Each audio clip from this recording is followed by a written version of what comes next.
Fait que c'est le temps de faire les bagages. On se rappelle qu'on part dans un climat d'hiver en Irlande. Fait que, on a l'impression que la météo pourrait jouer contre nous. C'est rare que je pacte pour aller dans un climat qui risque d'être aussi peu clément. On ne sait pas si on va bien pacter. Donc, c'est un test qu'on fait. Oui, parce que la saison en Irlande, en février, c'est pas la saison chaude du tout. Puis déjà qu'il y a toujours de la pluie là-bas, là, on va avoir du froid. Fait qu'on va essayer de pacter le plus de choses. Là, on part avec seulement un carry-on. Donc, moi, je vais utiliser un 43 litres. Puis Mélanie va utiliser un 38 litres. Fait qu'on va avoir ce carry-on-là, ce pack-sac-là, et un petit pack-sac là, pour les déplacements là-bas. Fait que tout ce qu'on veut faire, c'est amener le plus de choses possible qui va nous permettre de survivre à toutes les conditions possibles. On est les deux frileux, puis là, on risque de se mouiller les pieds, peu importe. Puis les sacs aussi peuvent être mouillés, donc on va travailler contre ça. Donc justement, parlant du fait que les sacs peuvent être mouillés, quelque chose qui est pour moi prioritaire en Irlande, c'est d'avoir une couverture pour la pluie pour nos 2 pack-sacs. Donc, normalement, avec les gros pack-sacs, il y a une couverture pour la pluie qui est intégrée. Tandis qu'avec les petits pack-sacs, on en a acheté une. Aussi, tout notre linge va être pacté dans des sacs Ziploc étanches. Moi, je fais ça dans tous mes voyages parce que ça m'aide à organiser mes choses. La raison pour laquelle j'opte pour des sacs Ziploc plutôt que pour des sacs de compression, c'est parce que c'est transparent et que c'est vraiment étanche aussi. Donc, la transparence me permet de voir ce que j'ai mis dans le sac.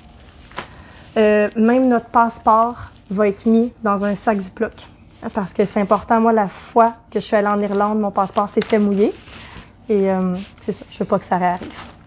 Pour le linge qu'on apporte, on a prévu aussi qu'il va y avoir de la pluie, puis ça se peut qu'on se mouille. Donc, ce qu'on veut, c'est que ça soit facile à faire sécher. Fait que là, on opte pour des chandails qui sont comme celui-là, c'est 100% polyester. Il y a d'autres choix qui vont être comme spandex. Rayon. Dans le fond, on veut vraiment éviter tout ce qui est coton et tout ce qui est jeans aussi. On va quand même apporter chacun une paire de jeans pour les soirées qu'on va, par exemple, dans un pub irlandais puis qu'on veut pas avoir l'air trop touriste.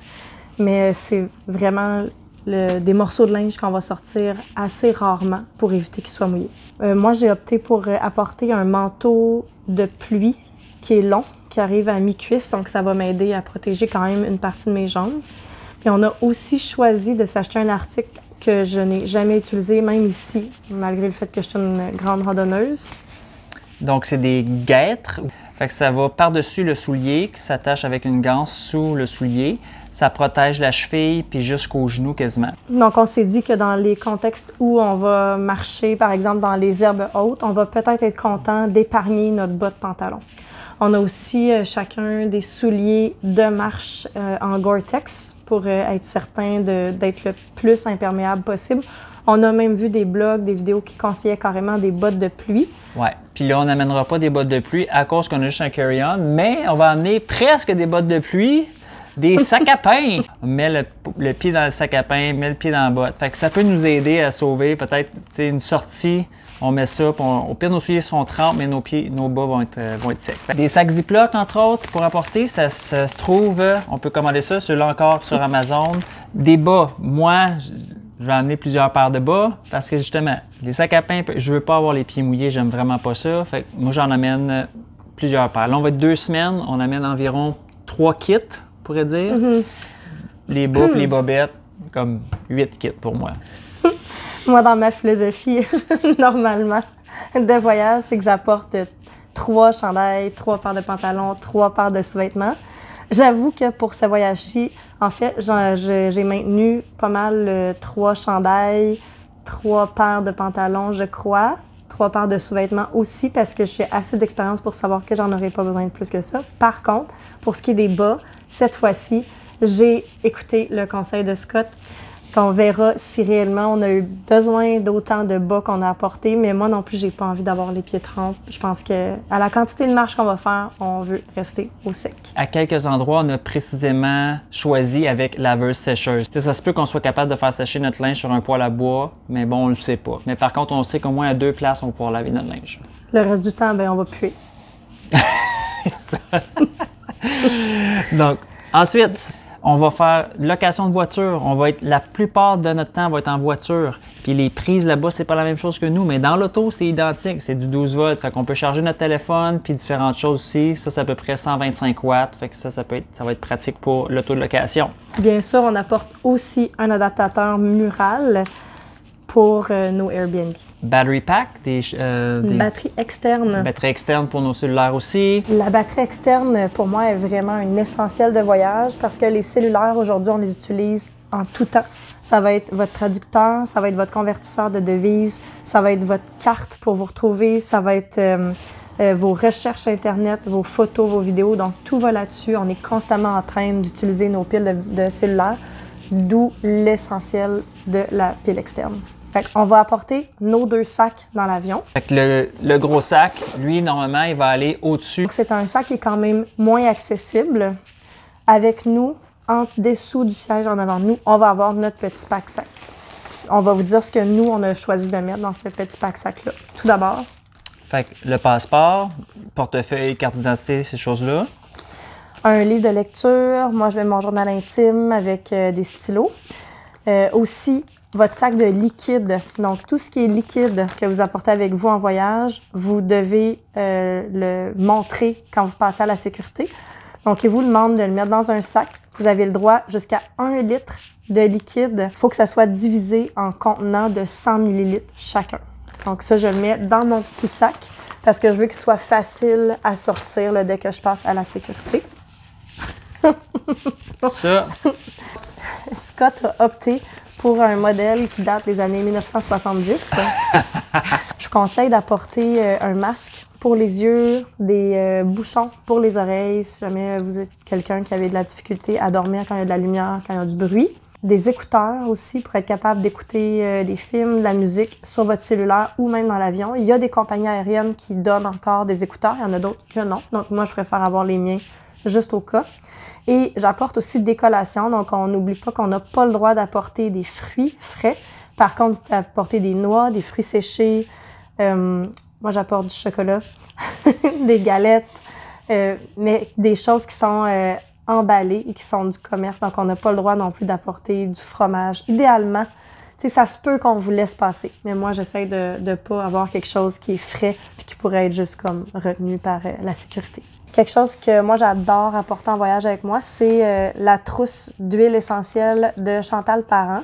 Donc, c'est des huiles essentielles vraiment spécifiques au voyage qui sont dans des minuscules bouteilles. J'ai tout ce qu'il faut là-dedans avec un petit livret qui m'explique comment m'en servir. Donc, juste pour vous donner une idée là, de ce qu'on pourrait traiter en cas de besoin.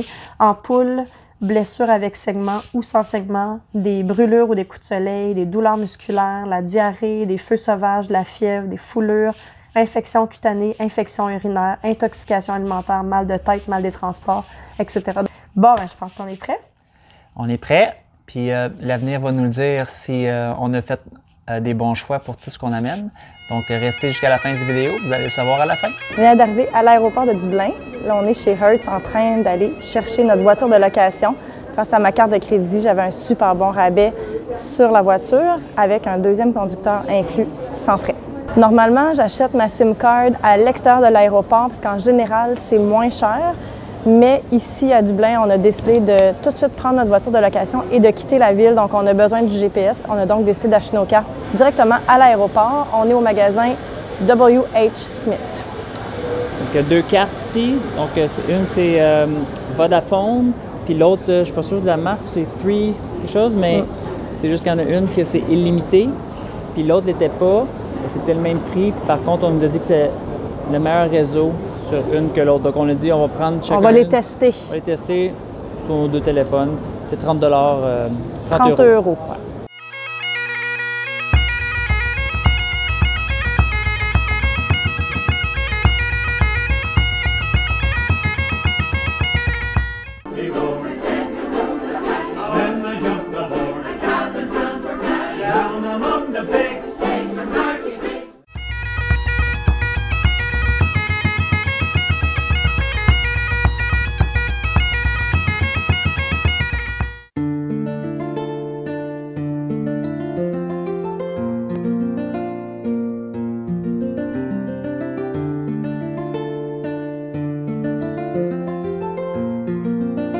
On est au Wicklow Mountain National Park. On fait la piste blanche aujourd'hui qui est en fait la Spink Walk. C'est une marche de 9,7 km qui prend environ 4 heures. Il y a des superbes points de vue, ça vaut vraiment la peine.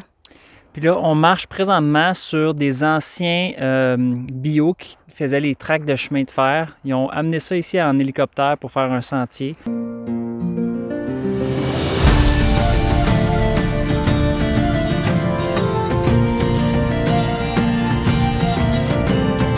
Fait qu'on est rendu où? Au bout! On est rendu au bout. Fait que juste là, le petit coin, ça c'est l'extrémité de la randonnée qu'on a faite. Fait que là, on va descendre par là, ici. Comme ça, puis on va être sur le côté gauche du lac. Là, ce qu'on vient de faire, on vient de faire tout ça ici, c'est tous des sentiers. Ça monte ici. On était en haut des falaises, comme ça. Et on était de l'autre bord de ce lac-là. Même, il y avait un autre lac avant.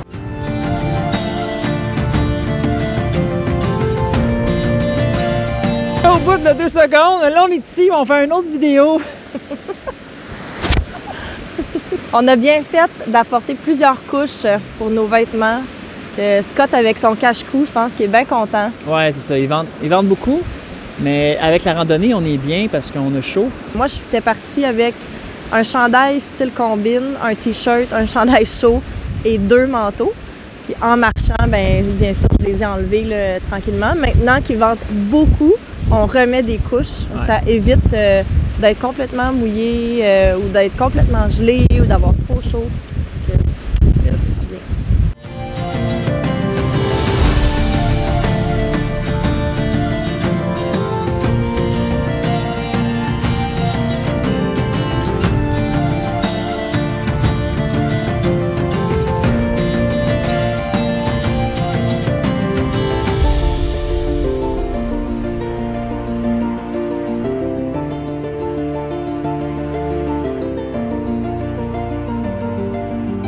On est au dernier étage de la tour de Kilkenny. Ça a été, pour moi, là, tout un défi à monter. Là. Si on a le vertige, c'est pas facile. Fait que la tour, elle a 100 pieds de haut, là, à environ 30 mètres, 4,5 mètres de diamètre dans le bas, puis elle est conique, donc 3,5 vers le haut. Donc plus on monte, plus c'est serré, donc plus les escaliers sont à pic. Oui. Puis dans le fond, là, on peut continuer à monter pour vraiment avoir une superbe vue sur la ville. Le prix d'entrée en 2023 de 5,50 € pour la tour seulement, 6 € pour la cathédrale ou 10 € pour la combinaison des deux. Ça vaut vraiment la peine parce que c'est une des 2 seules tours en Irlande qu'on peut encore monter.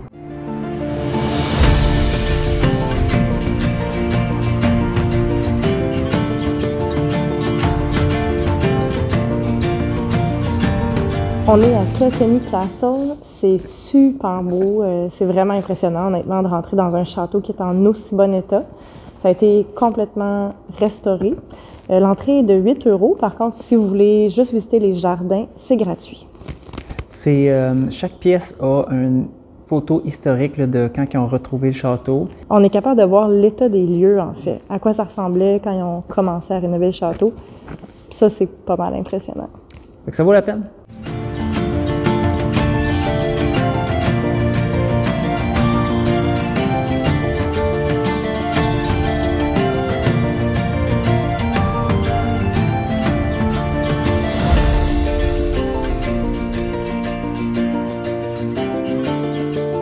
On est en ce moment sur le navire Dunbrody, qui est une attraction touristique à New Ross, que moi je suis vraiment contente qu'on ait découvert. En fait, on ne l'avait vu ça dans aucun des vidéos ou des blogs qu'on avait lus sur l'Irlande.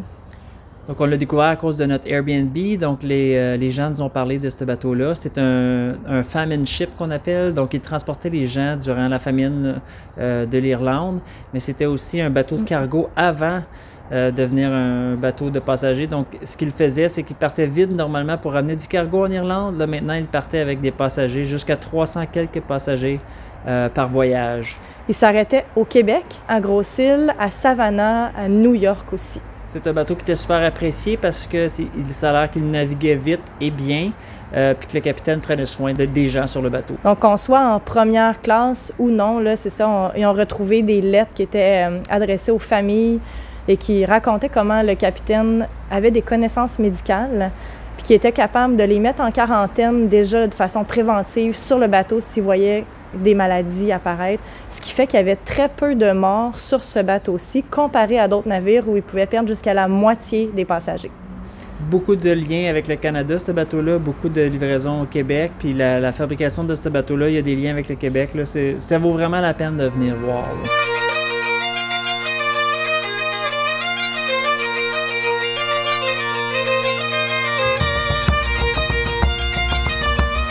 Incontournable, le château de Cahir. On vient d'arriver, ça fait peut-être 20 minutes qu'on fait le tour. Puis ce qui est merveilleux, c'est un des plus gros châteaux de l'Irlande. Il est un des mieux conservés et on peut visiter presque tout. C'est vraiment le fun. Le château, c'est quasiment comme un petit labyrinthe. Là, on a accès à plein de salles, puis des escaliers vraiment étroits puis à pic qui montent. Puis derrière moi, c'est un foyer qu'ils ont utilisé dans un film. En fait, le château ici, il y a quelques films et séries qui ont été tournées sur les lieux.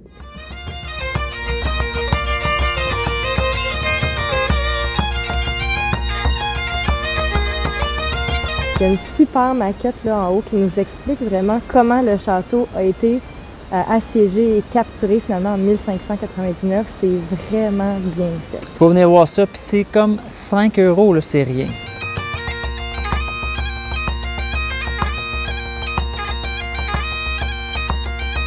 On est à Rock of Cashel, qui est considéré comme en fait un lieu religieux en Irlande. Donc c'était à l'époque un château.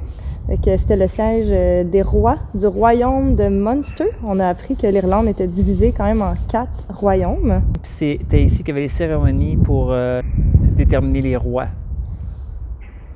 Et... T'es-tu sûr de ça? Oui. C'est pas le royaume de Munster ici, point? OK, peut-être. Moi, j'ai compris que c'est le roi de Munster qui était établi ici. Le roi de Munster, c'était ici, mais il accueillait les autres endroits pour choisir les... On va tellement mettre ça dans la vidéo, tu sais, parce que là, on est vraiment crédible. Yes. Bon, en tout cas, bref.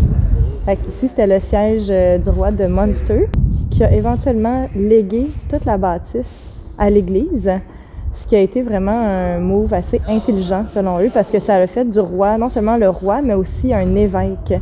Donc, depuis ce temps-là, Rock of Cashel est considéré comme un lieu religieux vraiment important en Irlande. Ça a été catholique pendant la plupart de sa durée de vie, jusqu'à vers la toute fin, où il y a un évêque qui a changé de religion, carrément. Il est devenu protestant.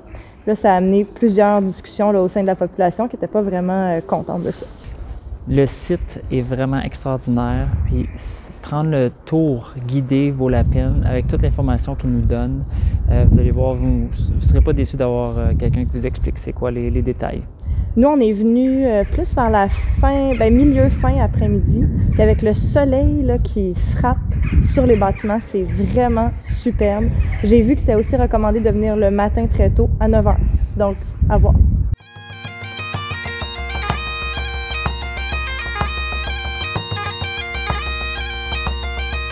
Juste en bas de Rock of Cashel, il y a le Hoare Abbey qu'on peut visiter. C'est ouvert 24 h sur 24, 7 jours sur 7. En fait, il n'y a pas de bureau d'accueil, entrée gratuite. C'est les ruines d'une abbaye vraiment belle. On voit encore des gravures, c'est assez discret, donc portez bien attention, c'est vraiment beau.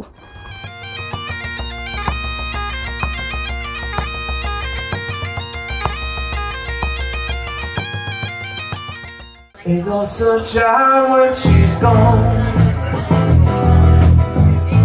Only darkness every day. Ain't no sunshine when she's gone. Là, je m'en vais voir une chute. C'est super beau, là. On dirait qu'il y a des fées cachées partout, puis des farfadets. En Irlande, là, c'est tellement pluvieux puis humide tout le temps que ça fait que la nature reste vraiment verte.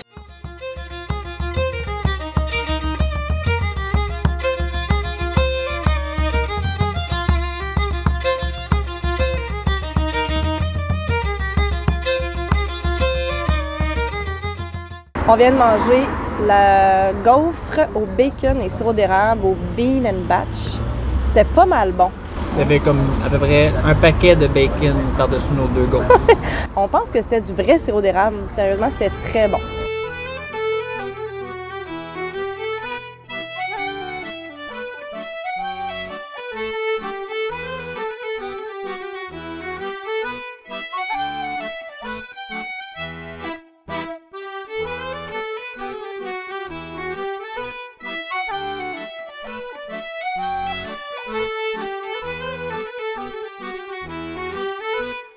Basse saison, ça veut aussi dire parfois des attractions fermées.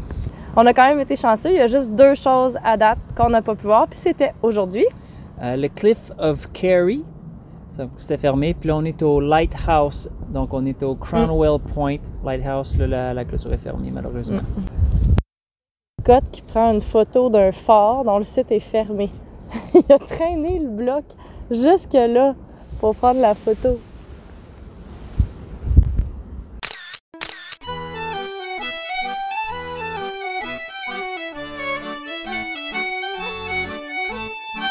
On est rendu à la Ring of Kerry, qui est une route de 171 km.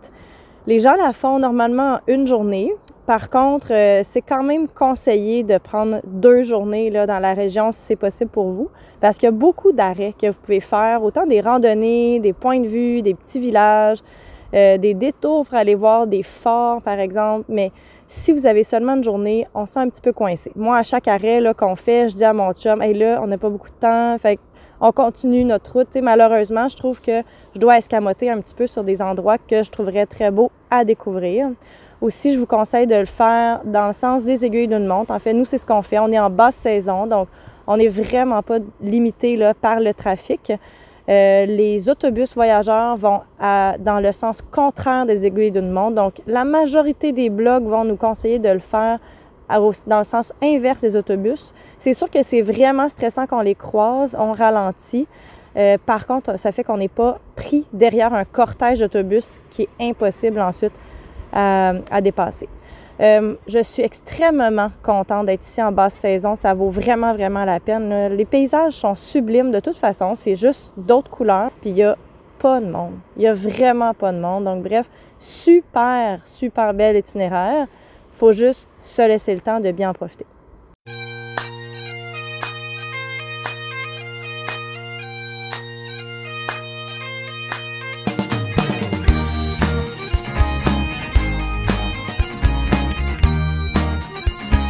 On est en ce moment au St. John's Castle à Limerick. Fait que la visite à St. John's, je pense que ça vaut vraiment la peine. C'est un beau château, ça nous permet de monter dans les tours, là, dans les anciennes structures qui étaient faites. Ici, c'est beaucoup plus touristique dans le sens que tout est identifié puis il y a beaucoup d'informations. Fait que ceux qui aiment l'histoire, tout est détaillé, des écrans. Le début de la visite se fait à l'intérieur d'un autre bâtiment, puis après ça, on se retrouve ici dans le château. C'est vraiment le fun pour les enfants, là, la première exposition. Il y a plusieurs trucs qu'on peut manipuler, des jeux multimédia, des boulets de canon qu'on peut soulever, toucher. Il y a aussi, ici, là, dans la cour intérieure du château, il y a comme des costumes. C'est vraiment, vraiment, vraiment pour les familles. Does she walk? Does she talk? Does she come complete? My homeroom angel always pulled me from my seat. She was pure like snowflakes, no one could ever stain. The memory of my angel could never cause me pain. The years go by, I'm looking through a girly magazine. There's my homeroom angel on the pages in between. On est au Burren National Park. C'est vraiment superbe. Donc, c'est des randonnées d'environ 2 heures, 2 heures et demie. C'est vraiment sur un sol très rocailleux, donc il faut vraiment être bien équipé et apporter de l'eau aussi. L'entrée est gratuite. Il faut se stationner sur le bord du chemin. Nous, à prime abord, on s'est stationné là, dès qu'on a vu un trou. Finalement, on s'est fait dire qu'on pouvait continuer sur la route. Donc, on s'est stationné un bon au moins 1 km, sinon 1,5 km plus loin. Ce qui nous donne quand même plus le temps d'admirer le paysage parce que sinon, le premier kilomètre et demi, là, on le marche sur une route. Scott a plusieurs hypothèses pour expliquer cette formation rocheuse. Je suis vraiment curieux de savoir d'où ça vient. On dirait des pierres volcaniques, possiblement, mais il y a beaucoup de places où est-ce que c'est de l'eau là, qui a carrément érodé la roche. Il y a des places que c'est carrément tranché droit. Puis là, je disais à Mélanie, je dis ça doit être une affaire des dieux avec leurs épées. Là. Ça devait être comme un genre de punching bag à épée qui pouvait trancher leurs pierres. Mais je sais pas. Moi, je pense que ça, c'est sa meilleure hypothèse. Là, parce qu'en Irlande, il y a quand même beaucoup de légendes, de farfadets, de fées, puis de trucs divins aussi. Là.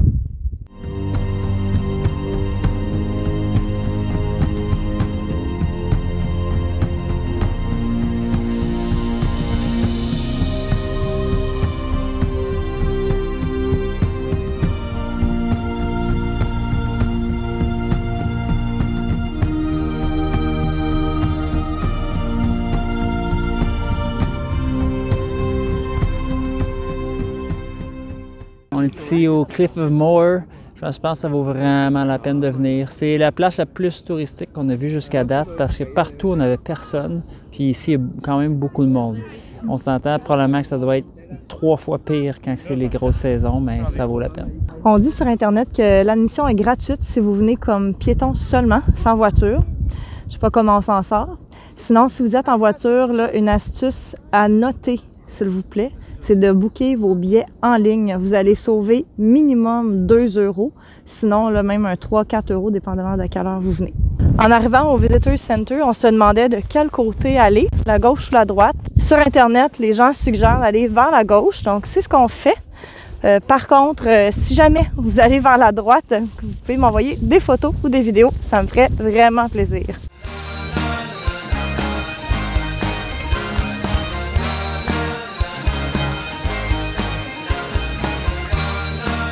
On vient d'arriver dans notre première auberge de jeunesse.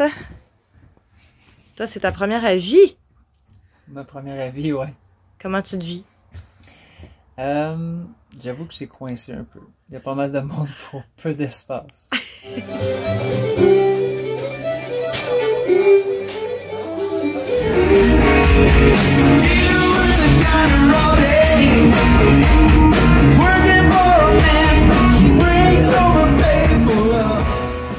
On a appris plein de trucs super intéressants sur les moutons. En fait, que nous, comme touristes, on trouve tellement mignons.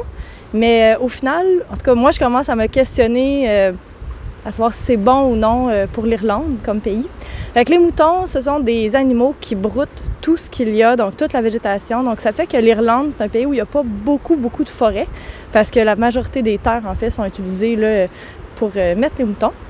Et si on enlevait les moutons de ces terres-là, ça deviendrait une rainforest tempérée. Fait que quand vous avez accès à des forêts en Irlande, on le voit, là, les arbres sont comme couverts de espèces de lianes vertes. Là, on se croirait quasiment dans un pays tropical. Il y a quelqu'un de la place qui nous a expliqué que les gens qui acceptent de garder des moutons sur leur terre reçoivent un certain montant d'argent par acre pour garder les moutons sur leur terre. C'est de l'argent qui est donné par le gouvernement. Donc, il y a beaucoup de propriétaires de terre qui acceptent de garder les moutons pour cette raison-là. Mais en tout cas, cette personne-là nous expliquait qu'à son avis, ça serait vraiment plus sain pour l'Irlande d'enlever les moutons pour laisser la forêt repousser. Sinon, il y a beaucoup d'espèces de moutons. Que vous allez voir des moutons au visage noir, au visage blanc, au visage un peu tacheté. Moi, j'ai appris que ceux au visage noir produisent une laine qui est plus dure, donc qui va être utilisée plus pour faire des tapis ou certains chandails aussi là, qui vont être quand même plus résistants.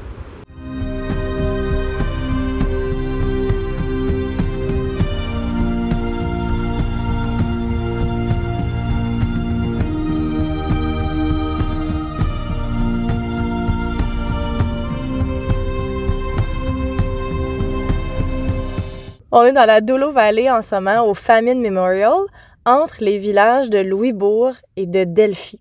Il y a toute une histoire qui est derrière cette région-ci. En fait, dans les années 1840, les gens de Louisbourg ont dû partir à pied dans des conditions hivernales froides. Aujourd'hui, il fait vraiment froid. C'est l'hiver, il vente, c'est incroyable. Puis bref, pour recevoir l'aide sociale promise j'imagine par le gouvernement, les gens de Louisbourg ont dû faire 19 km à pied en une nuit, d'après ce que j'ai compris aussi. Donc, de Louisbourg jusqu'à Delphi. Au début, l'aide était supposée leur être apportée directement dans leur village, puis finalement, non. Donc, ils ont dû faire le chemin à pied. À peu près 600 personnes qui se sont déplacées. Il y en a plusieurs qui sont décédés en chemin, parce qu'il faisait vraiment froid, puis ils étaient déjà affamés, mal nourris. Il y en a plusieurs qui n'avaient même pas de souliers. Puis ensuite, rendus à Delphi, la tragédie, c'est qu'en fait, ils n'ont jamais reçu l'aide sociale promise. Donc, ils ont dû retourner à la maison les mains vides et la plupart sont morts sur le chemin du retour.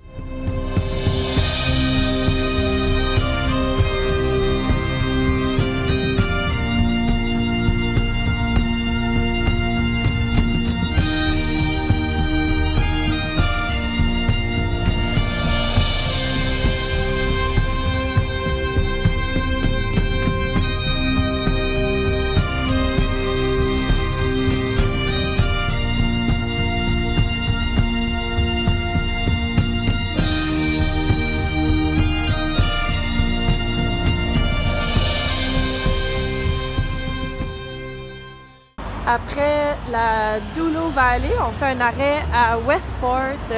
C'est vraiment beau. Honnêtement, ça vaut la peine de se stationner, de marcher dans la petite ville. On a découvert un pub, là, les locaux vont manger là. C'est au coin, dans un coin full touristique. Là. Moi, je me disais, on va se faire avoir, c'est sûr, mais non. Des bons prix, des bons repas. Le chowder, vraiment conseillé pour 8,95 €. Et ça s'appelle, la place, c'est Anne File, A-N, espace F-I-L-E, ça veut dire le poète en français.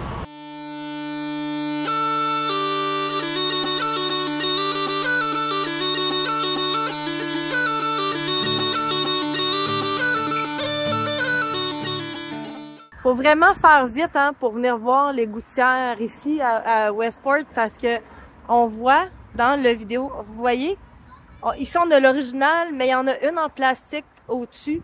Fait que si vous voulez pas manquer ça dans votre vie, venez rapidement.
On est à Slieveleague en ce moment, qui sont des falaises qui ne sont pas aussi populaires et fréquentées que les falaises de Moher.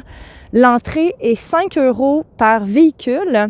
Moi, je vous conseille de vous stationner au stationnement là, vraiment en haut de la montagne parce que sinon, en fait, vous marchez 2 km pour vous rendre au viewpoint. Ici, il n'y a pas de barrière là, qui nous limite d'aller jusqu'au bord. Là. Je ne vous dis pas que c'est une bonne idée, mais je veux juste dire que c'est plus libre, c'est plus facile de voir. On a vraiment une belle vue pour prendre des photos. Puis encore aujourd'hui, dans la basse saison, il n'y a personne ou presque. La route dans la montagne est superbe. Elle est très longue.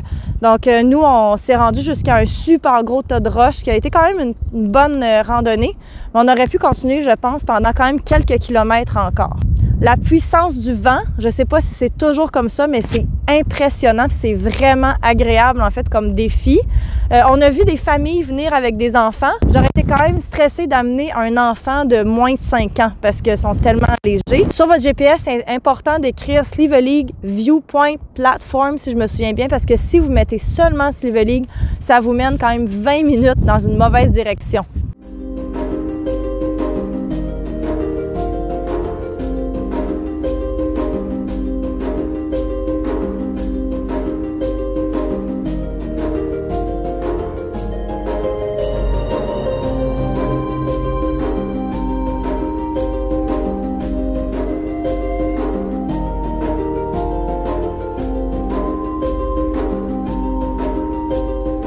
Depuis le début de notre voyage, là, je me demandais toujours comment ça se fait que les chemins sont si sinueux. Tous les chemins sont en courbe. Puis on a eu la chance de parler avec un monsieur hier. Il nous expliquait que dans le temps, bien, les animaux, là, ce qu'ils font, c'est qu'ils prennent le chemin le plus simple. C'est que s'il y a des obstacles, ils vont les contourner. Un ruisseau, des arbres, juste une butte, peu importe. Donc, avec le temps, ce chemin-là vient taper, puis il va s'élargir, puis ça devient une route. Donc, quand ils ont décidé de faire les routes, bien, ils l'ont fait exactement à l'endroit où les animaux y ont passé. Donc, les chemins ont resté en courbe depuis ce temps-là.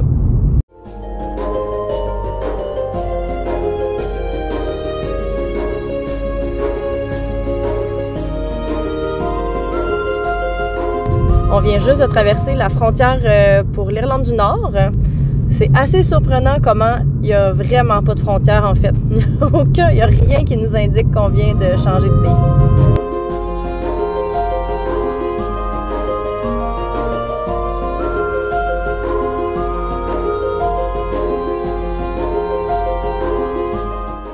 Premier arrêt en Irlande du Nord, on s'est arrêté au café Lost and Found.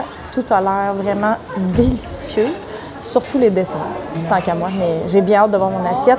Je trouve que le feeling là, il est vraiment différent à date en Irlande du Nord. Les bâtisses sont pas pareilles, on voit pas vraiment de murs de pierre. Peut-être juste penser à vous apporter des pounds parce que les euros ne sont pas acceptés. On est en Irlande du Nord, on est au château de Dunluce. Très gros château, juché sur un flanc de falaise avec une vue comme superbe sur l'océan. C'est vraiment beau. Je trouve ça impressionnant de voir les foyers qui restent assez facilement identifiables, puis aussi le pavé, là, il est super beau, super bien fait.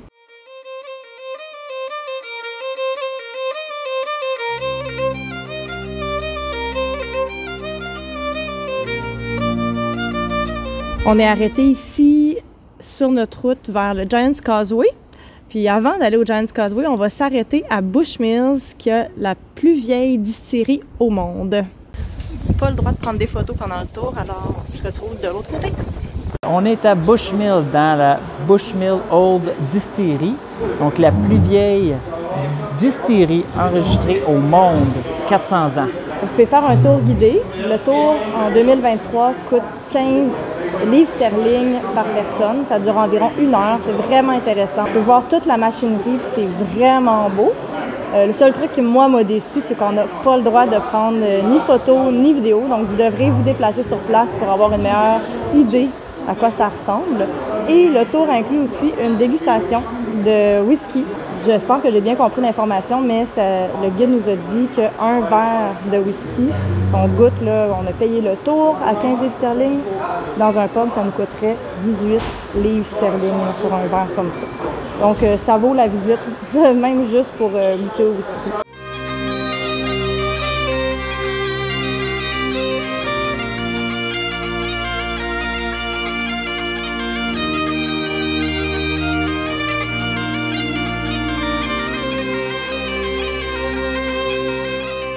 Giant's Causeway, c'est un must-see en Irlande du Nord. Moi, je suis vraiment contente d'être venue. J'avais des doutes parce que je trouve que c'est un site qui est très touristique.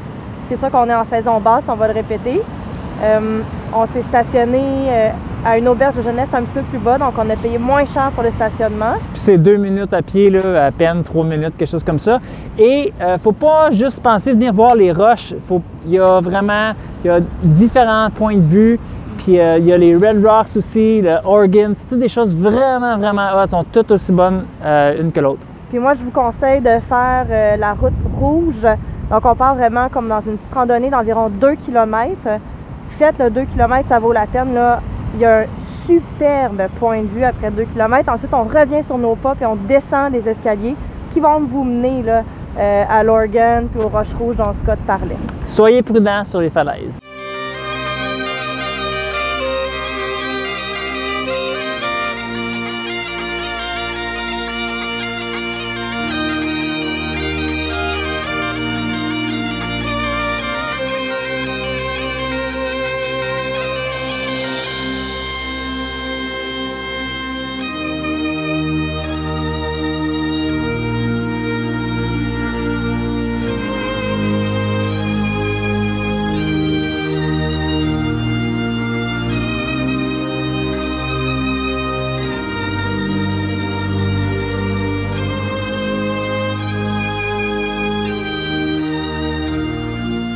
En Irlande, une des attractions intéressantes à voir, ce sont les forts. Il y a vraiment une multitude de forts tout autour de l'île.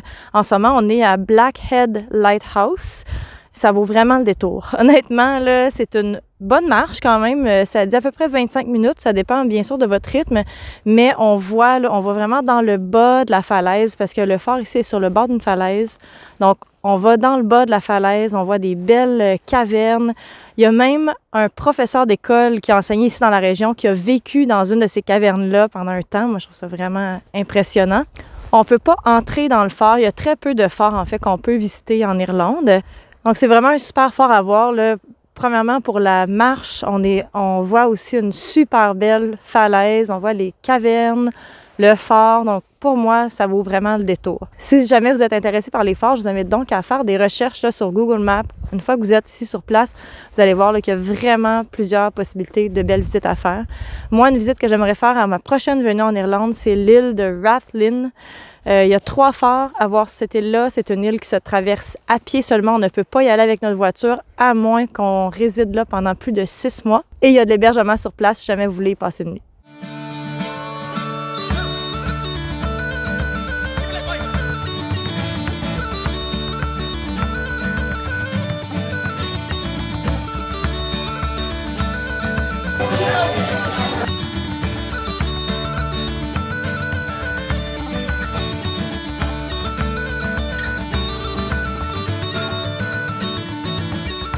On passe 2 jours à Dublin pour la fin de notre voyage. On a plusieurs trucs de prévus. Malheureusement, comme c'est l'hiver, il y a quand même certains trucs de fermés. Par exemple, on s'est fait fortement conseiller le Leprechaun Museum. Malgré le fait qu'on soit des adultes, c'est un musée qui nous amène vraiment dans le folklore de l'Irlande. C'est fermé. Il y a aussi la prison qui est une place hyper intéressante à visiter et très touristique, mais il faut réserver d'avance. On a vérifié hier. Ça disait que c'était plein. Mais bon, ceci étant dit, on commence notre première journée par la visite du Jenny Johnston Famine Ship, qui va être suivie par la visite du musée Epic. Si vous réservez vos billets en ligne pour les 2 attractions en même temps, ça coûte moins cher que si vous les réservez une à la fois.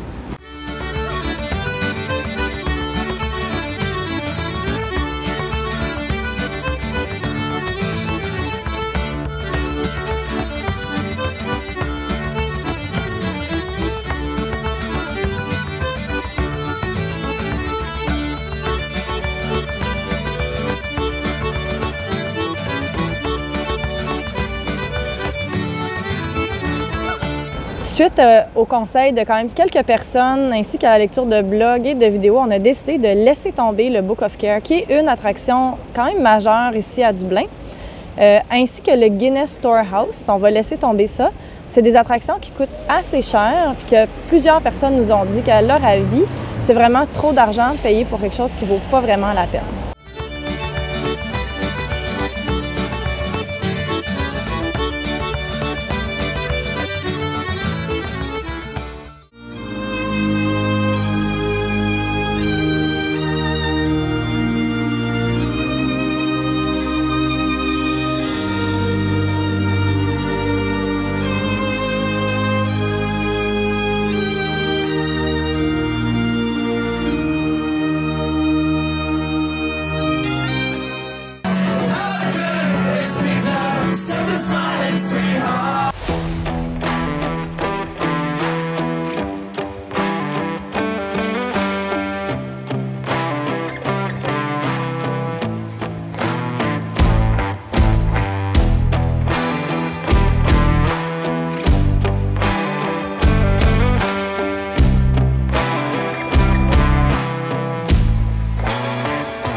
Je vous souhaite un super beau voyage en Irlande, puis écrivez-moi si jamais vous avez des suggestions à me faire pour une prochaine venue, parce que je sais que j'ai manqué énormément de beaux arrêts.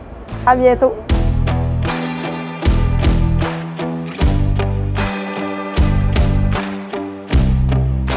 Bon, Mélanie, dis-moi qu'est-ce qui vient de se passer, là.